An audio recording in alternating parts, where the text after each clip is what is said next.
जय जगन्नाथ। नमस्कार दर्शक बंधु। राशिचक्र परवर्ती राशि कर्कट राशि। कर्कट राशि पाई इंग्राजी नववर्ष 2025 मध्यम फलदायक। वर्ष आरंभरू शुभ सूचना मिलुची।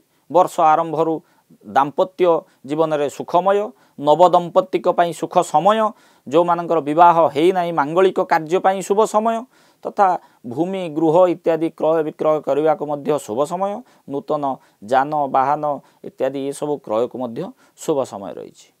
वर्ष अधारू अर्थात जून 2025 पर व्यवसायी मानंकु व्यवसाय रे लाभ कमी जिबार संभावना अच्छी। बुझी विचारी नूतन डील करंतु। नुआ डील रे आपण चीट हे पारे आपणक साथी रे।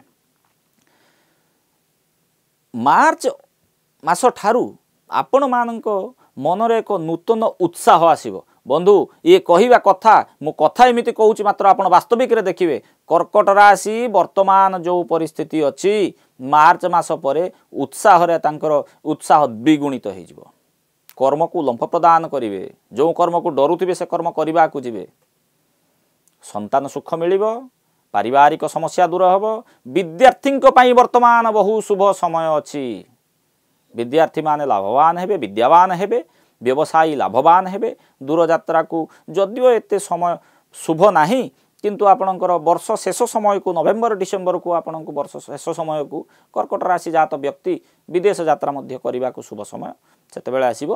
किंतु वर्तमान प्रतिकार कौनसी आवश्यक नाही। जून मास परे आपण प्रतिकार करंतु। जून मास परे आपणकु प्रत्येक दिन हनुमान चालीसा निश्चित भाव में पाठ करने को हेबो।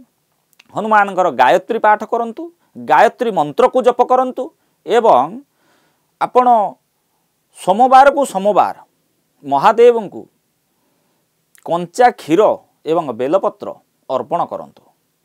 माँ को पादस्पर्श करी, बापा माँ पादस्पर्श करी आपण प्रणाम करंतु। कौनसी बाधा विघ्न आपण जीवन में आसबनी आज्ञा। वर्तमान जो भली परिस्थिति आपणकर चली, एकादश बृहस्पति शास्त्र कुए एकादश सर्वशुभम ददातु। बृहस्पति एकादश कर्कट राशि को सब प्रकार शुभ फल दौरान। गत वर्ष अर्थात 2024 मे ठारू ए वर्ष मे पर्यंत, मे शेष पर्यंत 13 मास बृहस्पति चलन। तेणु ए माध्यम आपण शुभ फल प्राप्त करेंगे। अटकी काम आपणकर वर्तमान आग को जीव। 18 मे पर या आहुरी बढ़ी जीव।